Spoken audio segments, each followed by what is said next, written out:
지금 한국에서 말도 안 되는 일이 벌어지고 있습니다. 세계 인공지능 패권의 중심에서 모두의 예상을 뒤흔드는 움직임이 포착됐습니다. 바로 AI 칩의 제왕 엔비디아, 그 수장 젠슨 황이 차세대 AI의 심장이라 불리는 HBM4의 핵심 파트너로 SK 하이닉스를 사실상 유력 후보로 지목한 것입니다. 왜 엔비디아는 SK 하이닉스를 지목했을까요? 젠슨 황은 말했습니다. SK 하이닉스의 HBM4는 단순한 부품이 아닙니다.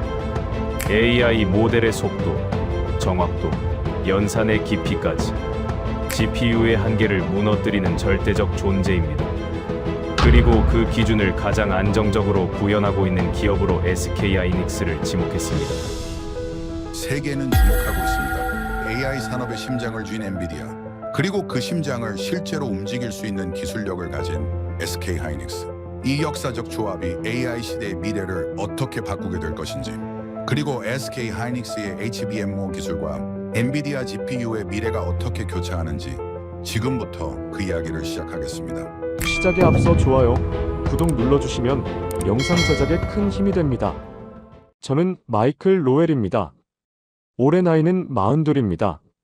저는 샌프란시스코에 본사를 둔 테크미디어 기업에서 15년째 반도체 산업을 취재하고 있어요. 실리콘밸리의 주요 기업들과 긴밀한 관계를 유지해왔고 업계의 흐름을 읽는데 자신이 있었습니다. 그랬던 제가 인천공항에 내린 건 2025년 11월 초였어요. 출장 이유는 명확했습니다. 엔비디아의 젠슨 황이 차세대 HBM 공급사로 SK 하이닉스를 늘 최우선 파트너로 고려하고 있다는 소식 때문이었죠.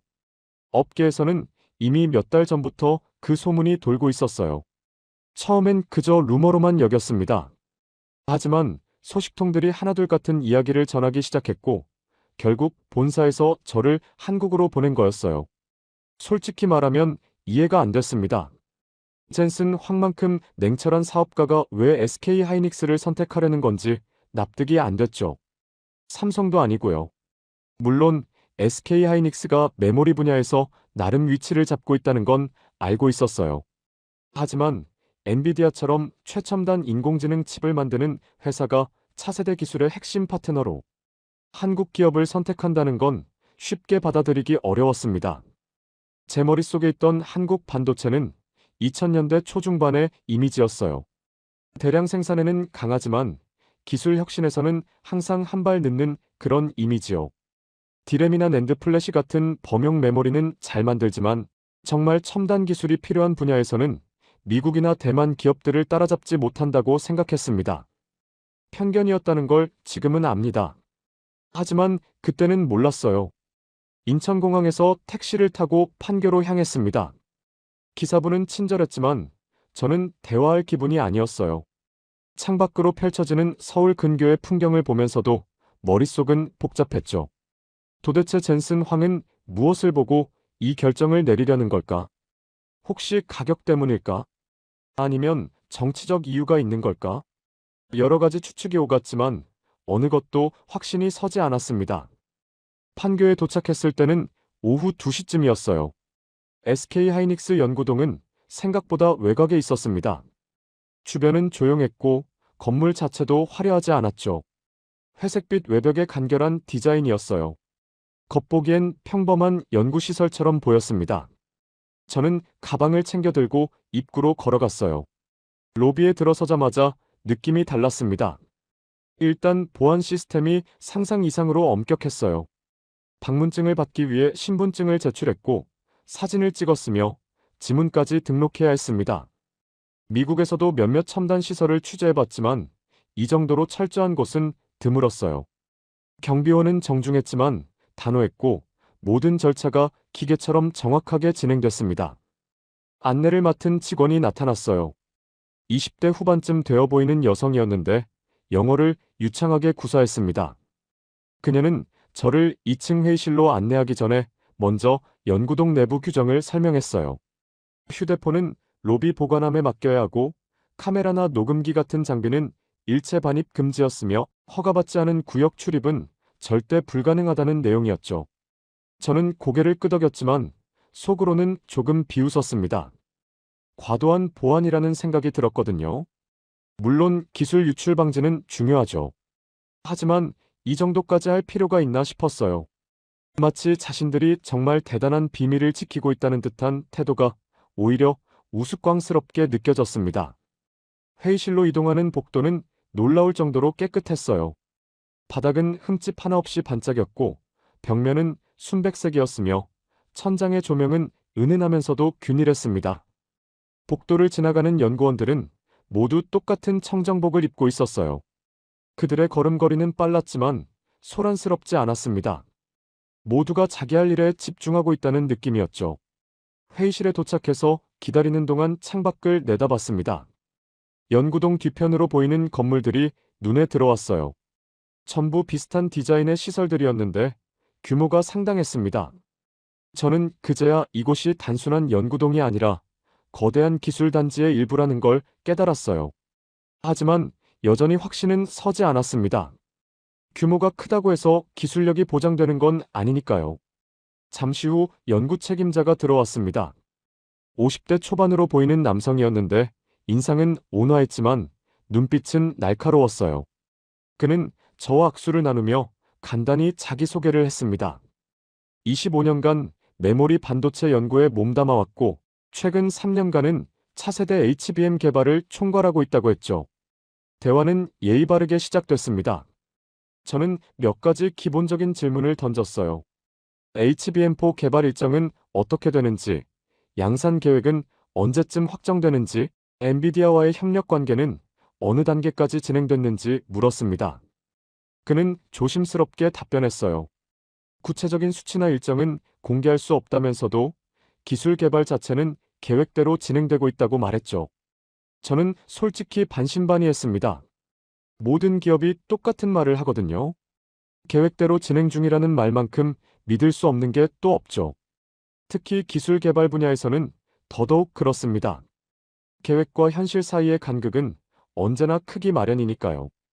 그런데 그가 다음 제안을 했을 때 제 태도가 조금 바뀌기 시작했어요.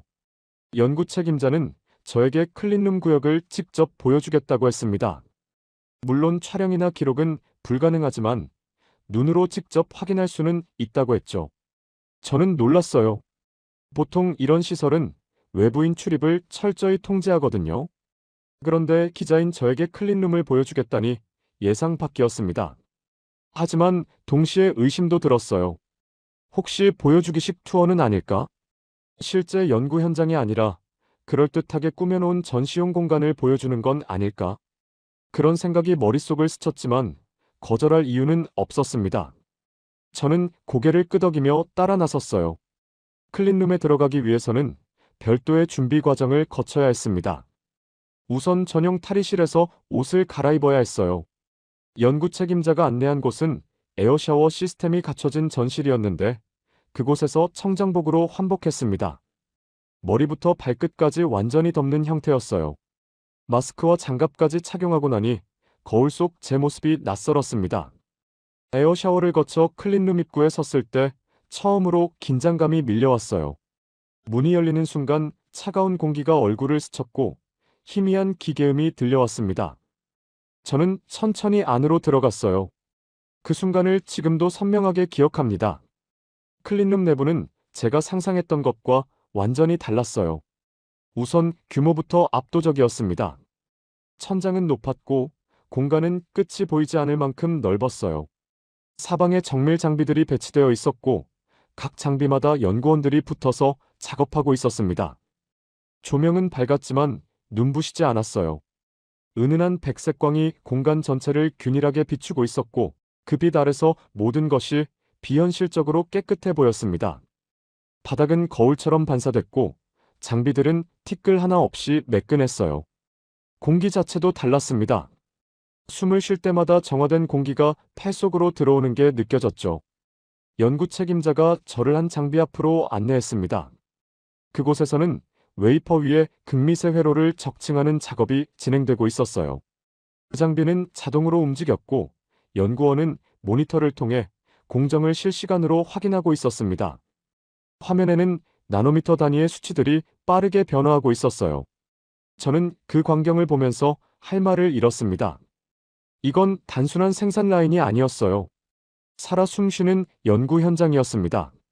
모든 장비가 정확하게 작동하고 있었고, 모든 연구원이 자기 역할에 집중하고 있었어요. 그 집중력과 정밀함이 공기 중에 느껴졌습니다. 다음 구역으로 이동했을 때는 더 충격적이었어요. 그곳에서는 HBM 칩의 적층 테스트가 진행되고 있었습니다. 여러 층의 메모리 칩을 수직으로 쌓아 올리는 기술이었는데 그 정밀도가 믿기지 않을 정도였어요. 연구 책임자는 이 기술이 세계에서 가장 앞서 있다고 설명했습니다. 저는 고개를 끄덕였지만 속으로는 여전히 의심하고 있었어요. 하지만 눈앞에 펼쳐진 현실은 부정할 수 없었습니다. 이곳에서 진행되는 모든 작업은 제가 실리콘밸리에서 봤던 어떤 것보다 체계적이고 정교했어요. 장비의 수준, 연구원들의 태도, 시스템의 완성도 모든 게 예상을 뛰어넘었습니다. 클린룸을 나와 다시 회의실로 돌아왔을 때 저는 혼란스러웠어요. 머릿속이 복잡했습니다. 제가 알고 있던 한국 반도체와 방금 본 현장 사이에는 엄청난 괴리가 있었거든요. 이건 단순히 시설이 좋다는 수준이 아니었어요. 기술력 자체가 달랐습니다. 연구 책임자는 제 표정을 읽었는지 조용히 미소 지었어요. 그는 아무 말도 하지 않았습니다. 굳이 설명할 필요가 없다는 듯이요. 저는 그저 고개를 숙인 채 생각에 잠겼습니다. 내가 뭘 놓치고 있었던 걸까? 젠슨 황은 대체 무엇을 보고 이곳을 선택하려는 걸까? 그 답을 아직은 모르겠지만 한 가지는 확실했어요. 제가 가지고 있던 선입견이 완전히 틀렸다는 사실만큼은요. 회의실을 나와 다시 복도를 걸을 때 제 발걸음은 아까와 달랐습니다. 무거웠어요. 머릿속이 정리되지 않았거든요. 클린룸에서 본 광경이 계속 떠올랐고 그때마다 가슴 한쪽이 먹먹해졌습니다. 제가 가지고 있던 확신들이 흔들리고 있었어요. 연구 책임자는 저를 3층으로 안내했습니다. 그곳은 HBM4 개발의 핵심 구역이라고 했어요. 엘리베이터 안에서 저는 아무 말도 하지 않았습니다. 그는 제 침묵을 이해하는 듯 조용히 서 있었죠. 문이 열렸을 때 다시 한번 에어샤워를 거쳐야 했어요. 이번엔 더 철저했습니다. 3층 클린룸은 2층보다 더 넓었어요. 천장이 높았고 공간이 끝없이 펼쳐져 있었습니다. 조명은 여전히 은은했지만 밝기는 더 강했어요. 장비들이 일렬로 배치되어 있었고 각 구역마다 다른 공정이 진행되고 있었습니다. 저는 천천히 걸으며 주변을 둘러봤어요. 첫 번째 구역에서는 웨이퍼 검사가 이루어지고 있었습니다. 거대한 현미경 같은 장비 앞에 연구원 2명이 서 있었어요. 모니터에는 웨이퍼 표면이 확대되어 나타나 있었는데 그 선명도가 놀라웠습니다. 나노미터 단위의 회로 패턴이 눈앞에 펼쳐져 있었어요. 연구원들은 화면을 보며 데이터를 기록했고 손가락으로 특정 지점을 가리키며 조용히 대화했습니다. 연구 책임자가 설명했어요. 2단계에서는 웨이퍼 표면의 미세한 결함까지 전부 검출한다고 했습니다. 육안으로는 절대 볼 수 없는 크기의 불순물이나 패턴 오류를 찾아내는 거였죠. 저는 모니터를 들여다보며 물었어요. 이 정도 정밀도는 어떻게 달성하는 거냐고요? 그는 잠시 생각하더니 대답했습니다. 장비의 성능도 중요하지만 결국 사람의 눈과 판단력이라고 했어요. 저는 그 말을 곱씹었습니다. 사람의 눈과 판단력이라니. 자동화 시스템이 완벽하게 작동하는 곳에서 왜 사람의 역할을 강조하는 걸까요? 그런데 연구원들의 모습을 보니 이해가 됐어요. 그들은 기계를 단순히 작동시키는 게 아니었습니다. 기계가 내놓은 데이터를 해석하고 판단하며 때로는 기계가 놓친 부분까지 잡아내고 있었어요. 그 집중력이 대단했습니다. 다음 구역으로 이동했을 때는 적층 공정이 진행되고 있었어요. HBM의 핵심은 여러 층의 메모리 칩을 수직으로 쌓아 올리는 기술입니다. 그 과정을 직접 보게 된 거였죠. 그 장비는 조용히 작동했고 로봇팔이 정밀하게 움직이며 칩을 하나씩 올려놓고 있었어요. 각 층 사이의 간격은 머리카락보다 얇았습니다. 저는 숨을 죽이고 지켜봤어요. 한 층이 쌓일 때마다 장비는 멈췄고 센서가 정렬 상태를 확인했습니다. 그리고 나서야 다음 층이 올라갔어요. 그 과정이 수십 번 반복됐습니다. 단 한 번의 오차도 허용되지 않는 작업이었어요. 실수가 생기면 전체가 폐기될 테니까요.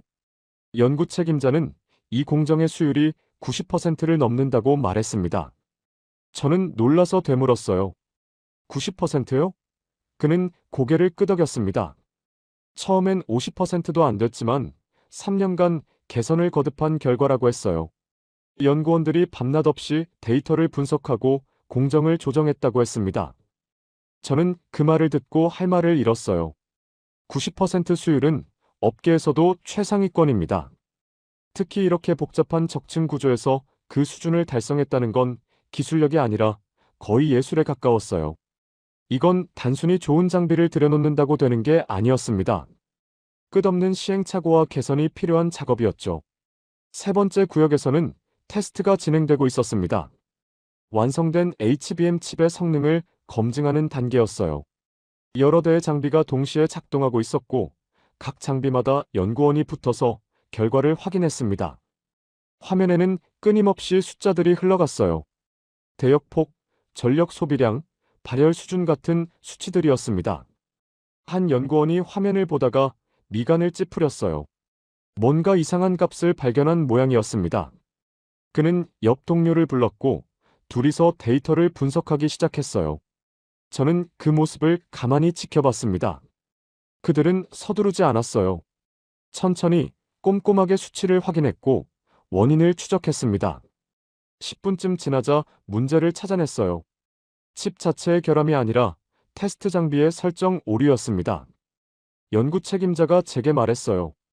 이곳에서는 모든 이상 징후를 그냥 넘기지 않는다고요.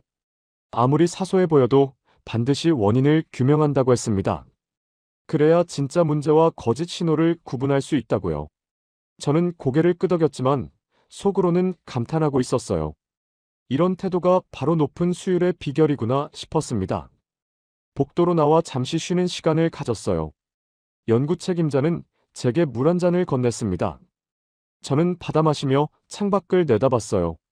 건물 밖은 평범한 오후였지만 이 안은 완전히 다른 세계였습니다. 시간이 다르게 흐르는 것 같았어요.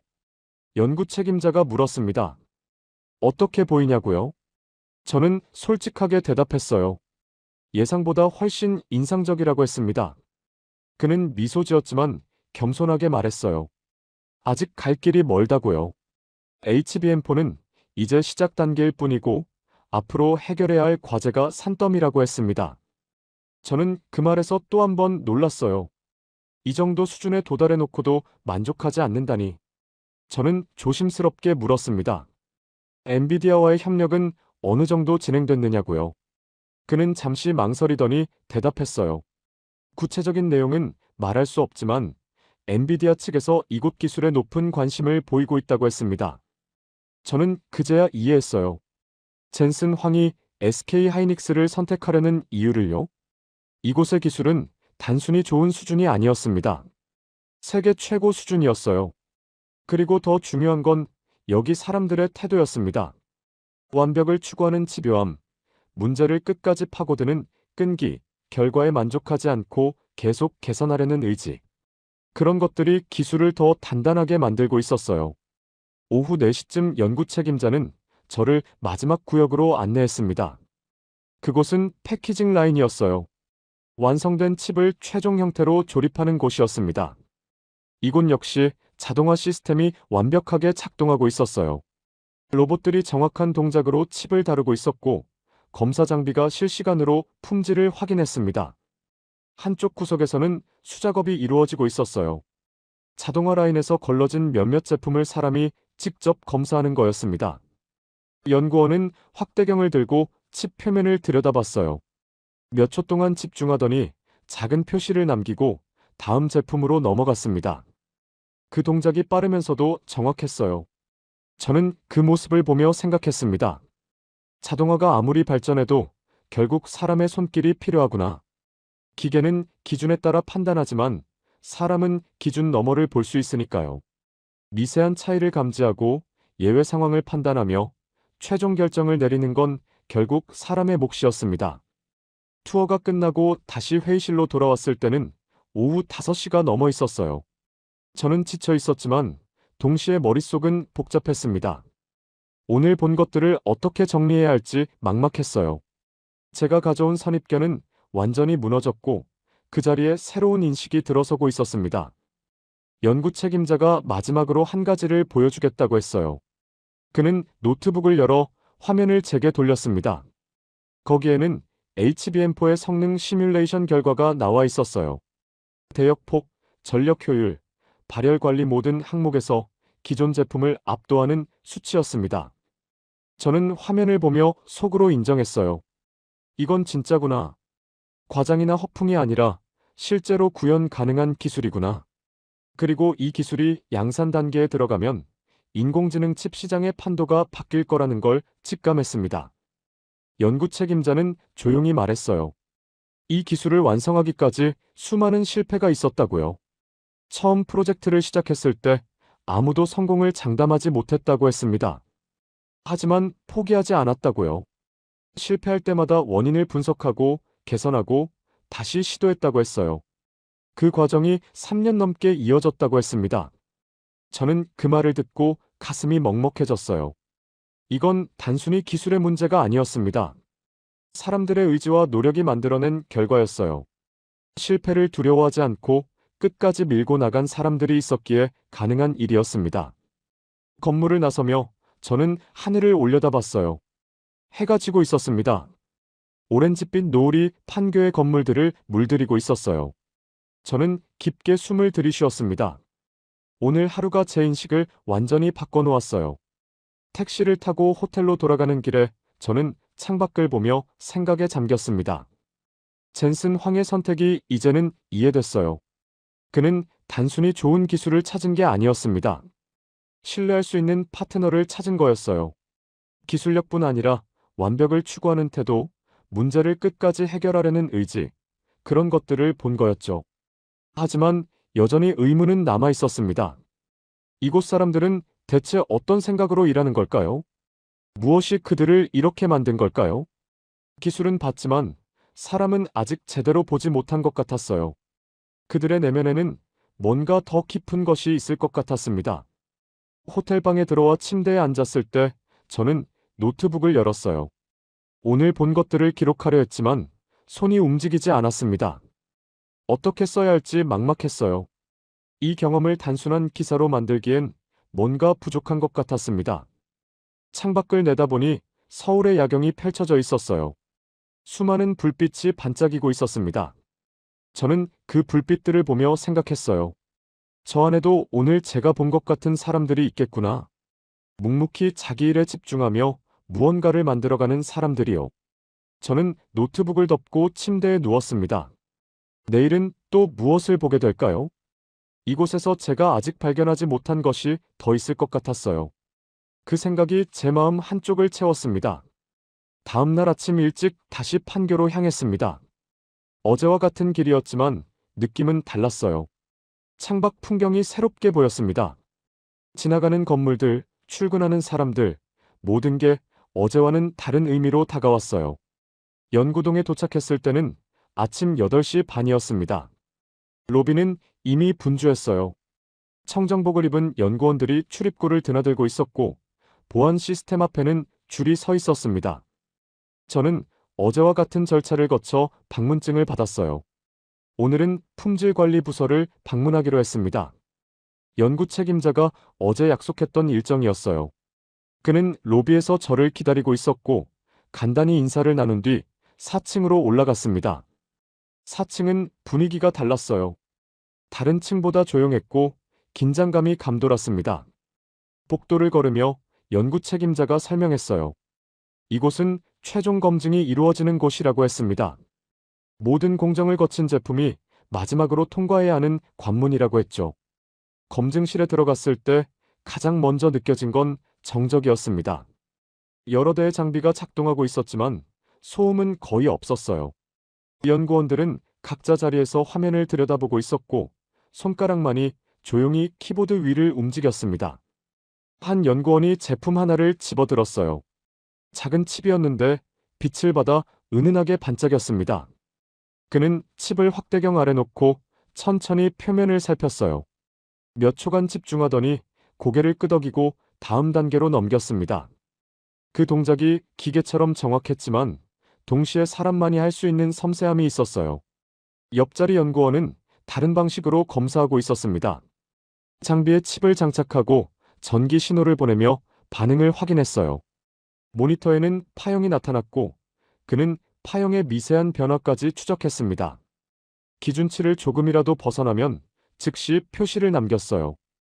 연구 책임자가 제게 말했습니다. 여기서는 하루에 수천 개의 제품을 검사한다고요. 그중 90% 이상이 통과하지만 나머지는 걸러진다고 했어요.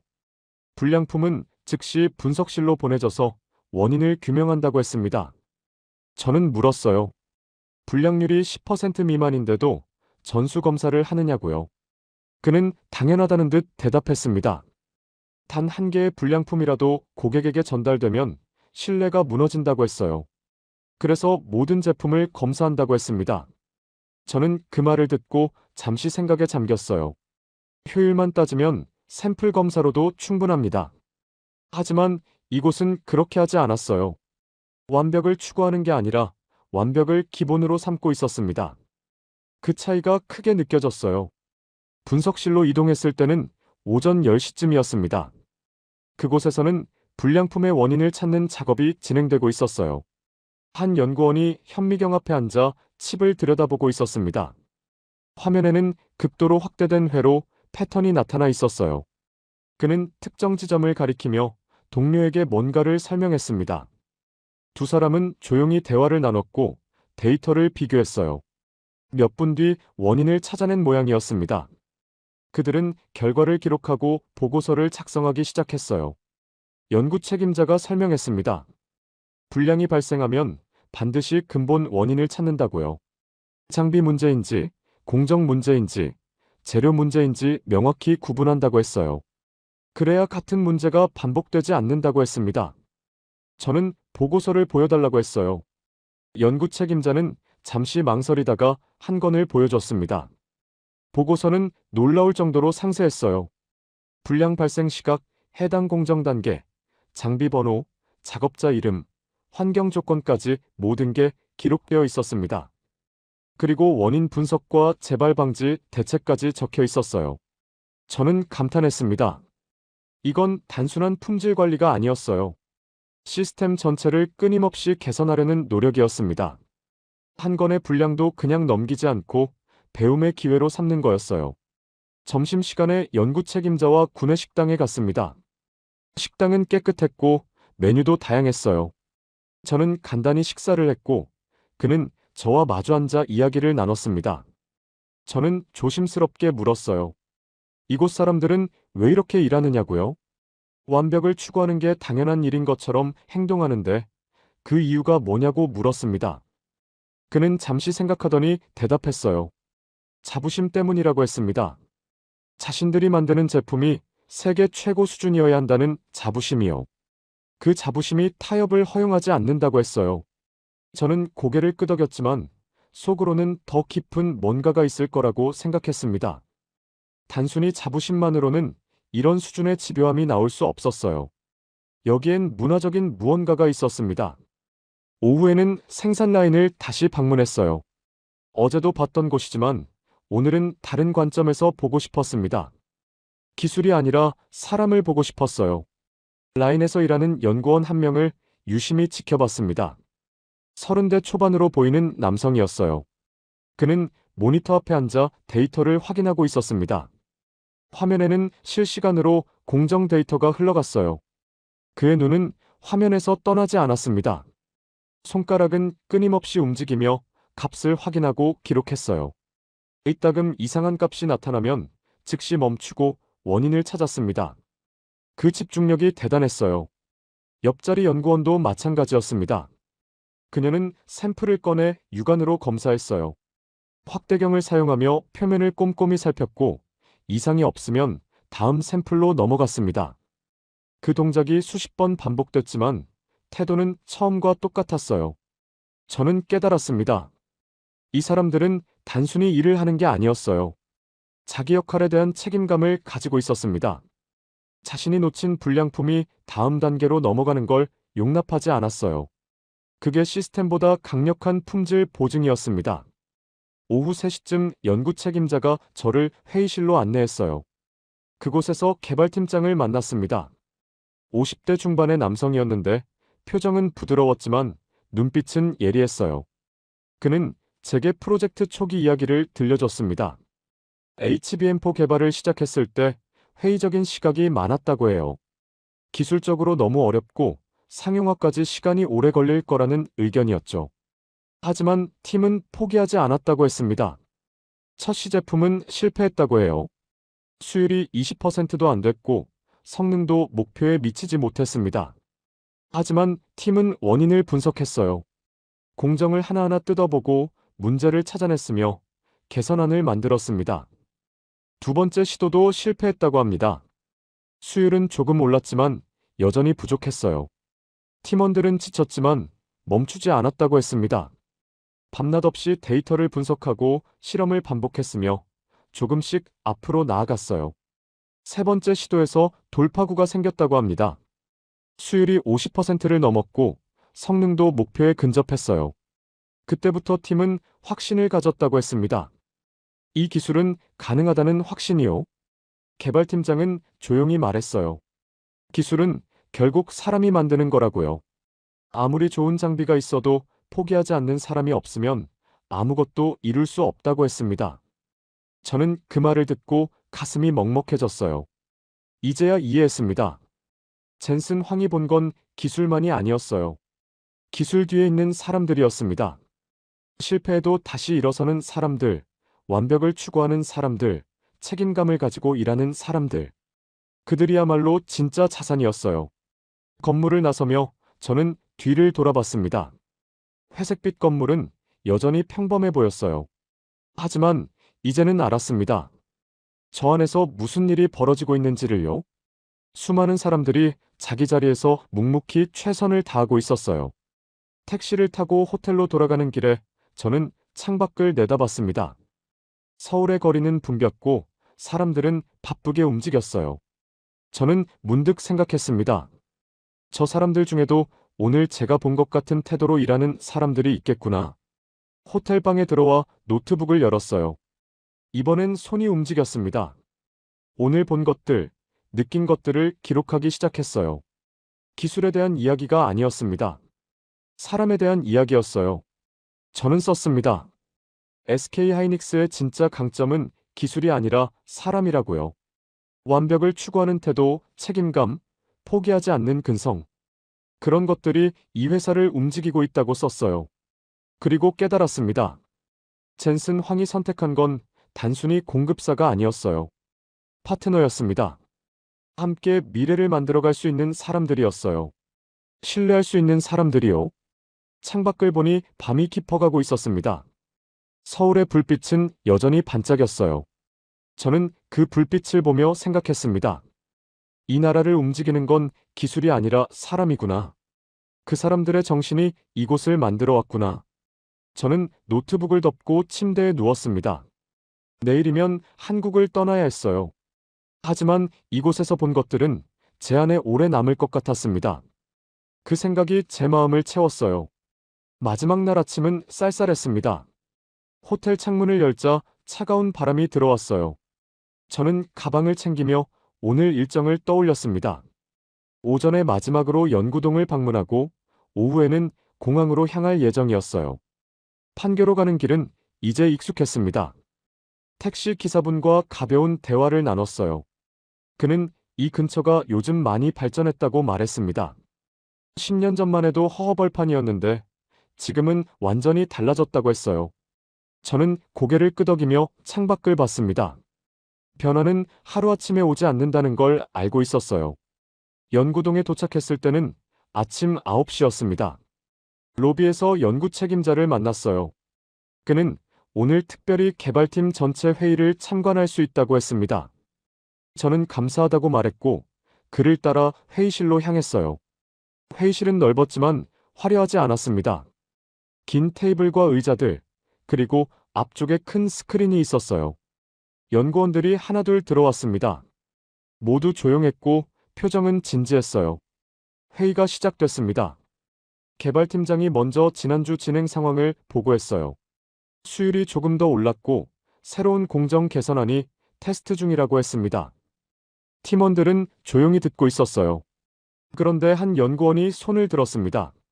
젊은 남성이었는데 목소리는 차분했어요. 그는 자기가 담당한 구역에서 문제를 발견했다고 말했습니다. 특정 조건에서 미세한 오차가 발생하는데 아직 원인을 규명하지 못했다고 했어요. 개발팀장은 고개를 끄덕였습니다. 언제까지 원인을 찾을 수 있느냐고 물었어요. 연구원은 이틀 안에 보고하겠다고 답했습니다. 팀장은 필요한 지원이 있으면 말하라고 했고 회의는 계속 진행됐어요. 저는 그 장면을 보며 놀랐습니다. 문제를 숨기지 않고 공개적으로 말하는 모습이 인상적이었어요. 실수를 인정하는 게 두려운 일인데 이곳에서는 오히려 당연하게 받아들여지고 있었습니다. 문제를 빨리 찾아내는 게 더 중요하다는 걸 모두가 알고 있었어요. 회의가 끝나고 저는 개발팀장에게 물었습니다. 실수를 공개하는 문화가 어떻게 만들어졌느냐고요. 그는 잠시 생각하더니 대답했어요. 처음부터 그랬던 건 아니라고 했습니다. 예전엔 실수를 숨기려는 경향이 있었다고 해요. 하지만 그럴수록 문제가 커진다는 걸 깨달았다고 했습니다. 그래서 팀 문화를 바꿨다고 해요. 실수를 인정하는 사람을 비난하지 않고 오히려 문제를 빨리 발견한 것을 칭찬했다고 합니다. 시간이 지나며 팀원들은 안심하고 문제를 공유하기 시작했다고 했어요. 그게 지금의 문화를 만들었다고 했습니다. 저는 그 말을 듣고 깊은 인상을 받았어요. 이건 단순한 업무 방식이 아니었습니다. 신뢰를 바탕으로 한 조직 문화였어요. 서로를 믿기 때문에 솔직할 수 있고, 솔직하기 때문에 문제를 빨리 해결할 수 있었습니다. 오전 11시쯤 저는 다시 클린룸을 방문했습니다. 마지막으로 보고 싶었거든요. 청정복을 입고 에어샤워를 거쳐 안으로 들어갔어요. 클린룸은 여전히 조용했습니다. 장비들이 정확하게 작동하고 있었고, 연구원들은 각자 자리에서 일하고 있었어요. 저는 천천히 걸으며 그들의 모습을 지켜봤습니다. 한 연구원이 샘플을 검사하고 있었어요. 확대경으로 표면을 살피더니 작은 표시를 남겼습니다. 불량품이었나 봐요. 그는 샘플을 따로 분류하고 다음 제품으로 넘어갔어요. 그 동작이 기계적이지 않았습니다. 책임감이 느껴졌어요. 옆 구역에서는 두 연구원이 데이터를 보며 논의하고 있었습니다. 목소리는 작았지만 진지했어요. 그들은 화면을 가리키며 뭔가를 확인했고 고개를 끄덕이며 합의에 도달한 것 같았습니다. 저는 그 순간 깨달았어요. 이곳의 힘은 기술이 아니라 사람에게서 나온다는 걸요. 아무리 좋은 장비가 있어도 그걸 다루는 사람이 책임감을 가지지 않으면 의미가 없었습니다. 이곳 사람들은 자기 일에 진심이었어요. 그 진심이 기술을 완성시키고 있었습니다. 클린룸을 나와 복도를 걸을 때 저는 멈춰 섰습니다. 창밖을 내다보니 연구동 뒤편의 건물들이 보였어요.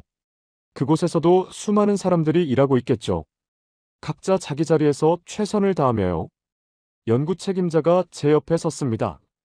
그는 아무 말도 하지 않았어요. 저도 침묵했습니다. 말이 필요 없었어요. 우리는 잠시 그렇게 서 있었습니다. 점심을 먹고 나서 저는 작별 인사를 했습니다. 연구 책임자와 악수를 나눴어요. 그는 또 오라고 말했고 저는 꼭 그러겠다고 답했습니다. 진심이었어요. 로비를 나서며 저는 뒤를 돌아봤습니다. 건물은 여전히 평범했어요. 하지만 이제는 알았습니다. 저 안에 무엇이 있는지를요. 기술만이 아니라 사람이 있다는 걸요.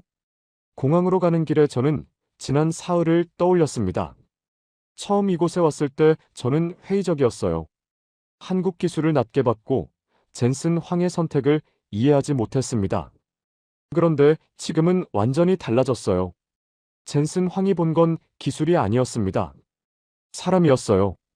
실패를 두려워하지 않는 사람들, 완벽을 추구하는 사람들, 책임감을 가지고 일하는 사람들. 그들과 함께라면 미래를 만들 수 있다는 확신이었습니다. 저는 제 자신을 돌아봤어요. 저는 미국 중심의 시각으로 세상을 봤습니다. 미국 기업이 최고이고 다른 나라는 따라오는 위치라고 생각했어요. 하지만 그건 오만이었습니다. 세계는 훨씬 넓었고 뛰어난 사람들은 어디에나 있었어요. 인천공항에 도착했을 때는 오후 4시였습니다. 체크인을 마치고 출국장으로 향했어요. 면세점을 지나며 저는 주변을 둘러봤습니다. 사람들은 바쁘게 움직였고 공항은 활기찼어요. 탑승 시간까지 1시간 정도 남았습니다. 저는 카페에 앉아 노트북을 열었어요. 기사를 마무리하고 싶었거든요. 손가락이 키보드 위를 움직이기 시작했습니다. 저는 썼어요. SK 하이닉스는 단순한 반도체 회사가 아니라고요. 사람을 중심에 둔 조직이라고 썼습니다. 기술은 결국 사람이 만드는 것이고 이곳 사람들은 그걸 증명하고 있다고 썼어요. 그리고 젠슨 황의 선택에 대해 썼습니다. 그는 공급사를 고른 게 아니라 파트너를 선택했다고요. 함께 미래를 만들 수 있는 사람들을 찾은 거라고 썼습니다. 마지막 문단을 쓸 때 저는 잠시 멈췄어요. 무엇을 써야 할지 고민했습니다. 그리고 천천히 타이핑했어요. 저는 한국을 취재하러 왔습니다. 반도체 기술을 알아보려고 했어요. 하지만 결국 제가 배운 건 기술이 아니었습니다. 사람이었어요. 진심을 다해 일하는 사람들, 책임감을 가진 사람들, 실패해도 포기하지 않는 사람들. 그들이 바로 이 나라의 진짜 힘이었습니다. 선진국의 기준은 돈이 아니었어요. 기술도 아니었습니다. 사람들의 마음이었어요. 서로를 신뢰하고 책임을 다하며 완벽을 추구하는 그 마음이 나라를 만들고 있었습니다. 저는 기자로서 많은 곳을 다녔습니다. 수많은 기업을 취재했고 여러 기술을 봤어요. 하지만 이번만큼 깊은 인상을 받은 적은 없었습니다. 이곳에서 본 건 단순한 성공 스토리가 아니었어요. 사람에 대한 이야기였습니다. 노트북을 덮고 창밖을 내다봤습니다. 비행기가 활주로에서 이륙 준비를 하고 있었어요. 저도 곧 탑승할 거였습니다. 샌프란시스코로 돌아가면 일상이 기다리고 있겠죠. 하지만 저는 달라져 있을 거예요. 세상을 보는 시각이 바뀌었으니까요. 한국에서 배운 것들은 제 안에 오래 남을 겁니다. 사람의 진심이 얼마나 강력한지, 책임감이 얼마나 중요한지, 완벽을 추구하는 태도가 얼마나 아름다운지. 그걸 잊지 않을 거예요. 탑승 안내 방송이 나왔습니다. 저는 가방을 챙겨 들고 일어섰어요. 게이트로 걸어가며 뒤를 돌아봤습니다. 공항 너머로 서울의 풍경이 보였어요. 저는 작게 고개를 숙였습니다. 감사하다는 마음이었어요. 비행기에 올라 자리에 앉았습니다. 창가 좌석이었어요. 비행기가 이륙하며 서울이 멀어졌습니다. 건물들이 작아지고 도시가 점점 희미해졌어요. 저는 창밖을 보며 생각했습니다. 언젠가 다시 이곳에 올 거예요. 그때는 기자로서가 아니라 배우려는 사람으로 오고 싶었습니다. 이곳 사람들에게서 더 많은 걸 배우고 싶었어요. 구름 위로 올라갔을 때 하늘은 맑았습니다. 햇빛이 기체를 비추고 있었어요. 저는 눈을 감았습니다. 마음이 평온했어요. 한국의 진짜 힘은 기술이 아니라 사람에게 있었습니다. 그 사람들의 마음이 기술을 만들고 미래를 열고 있었어요. 저는 그걸 직접 봤고 이해했으며 깊이 감동받았습니다. 이제 돌아가서 할 일은 명확했어요. 제가 본 것을 정확히 전하는 거였습니다. 편견 없이, 과장 없이, 있는 그대로요. 세상은 넓고 뛰어난 사람들은 어디에나 있다는 걸 알려주고 싶었어요. 비행기는 태평양 위를 날고 있었습니다. 저는 창밖을 보며 조용히 미소 지었어요. 이번 여행은 단순한 취재가 아니었습니다. 저 자신을 돌아보는 시간이었어요. 그리고 더 나은 사람이 되고 싶다는 마음을 갖게 된 시간이었습니다.